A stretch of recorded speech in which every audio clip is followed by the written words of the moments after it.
Hi friends, இங்கே பாருங்கள், இந்த ஃப்ளவர் சூப்பராக இருக்குதா? இந்த பூ வந்து முன்னால் அலங்காரத்துக்காக நம்ம அந்த காம்பவுண்டு சோருக்கு முன்னால் லைனாக இப்படி நட்டு விட்டுருப்போம். பார்த்துக்கோங்க, கலர் கலராக நிற்கும். இதில் நிறைய கலர் உண்டு. இது வந்து ரெட் கலர். இந்த பூ வந்து எவ்வளோ அழகாக இருக்குது பாருங்கள், க்யூட்டாக இருக்குது பாருங்கள், சூப்பராக இருக்குது. ரெட் கலர் பூ பாருங்கள், நிறைய பூத்து இருக்குது பாருங்கள், எவ்வளோ அழகாக இருக்குது. இது பாருங்கள், இது அவ்வளோவுமே அந்த செடி தான். இது பாருங்கள், எங்கள் விலைக்கு வந்த இடத்துல எங்கள் விலையிலேயே இது நிற்கிது. எவ்வளோ அழகாக இருக்குது பாருங்கள். இதனுடைய விதை வந்து எப்படி இருக்குன்னு பார்க்குறீங்களா? இங்கே பாருங்கள், அது வந்து இந்த பாருங்கள் என்ன இருக்குது. இது வந்து அதோட விதை. நம்ம இப்போ கையில் வச்சோன்னா அது வெடிச்சிடும். பார்த்துக்கோங்க, இப்போ வெடிச்சிரும்.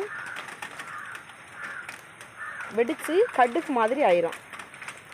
அண்ணா வெடிச்சிட்டு பாருங்க, வெடித்து அதில் உள்ள விதை வந்து என்ன பாருங்கள், கடுகு போல் என்ன இருக்குது பார்த்தீங்களா? இதுதான் அதுக்கு விதை. இதை போட்டாக்கி எல்லா இடமும் வந்துடும். பாருங்கள், ஒரு விதையில் இவ்வளவு ஒரு இதுக்கு உள்ள இவ்வளவு விதை இருந்திருக்கு. ஆனால் அது அழகாக இருக்கும் பார்த்துருங்க. இதில் வந்து நிறைய கலர் உண்டு, விதவிதமான கலர் உண்டு. இது பால்சன் செடின்னு சொல்லுவாங்க. இங்கே பாருங்கள், எவ்வளோ சூப்பராக இருக்குது, க்யூட்டாக இருக்குது. நீங்கள் இந்த மாதிரி நட்டுருக்கீங்களா? இங்கே பாருங்கள், அந்த பூ எவ்வளோ சூப்பராக இருக்குது பாருங்கள்,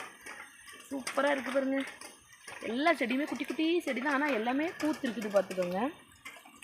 நீங்கள் இந்த மாதிரி செடி நட்டுருக்கீங்களா? கமெண்டில் சொல்லுங்கள்.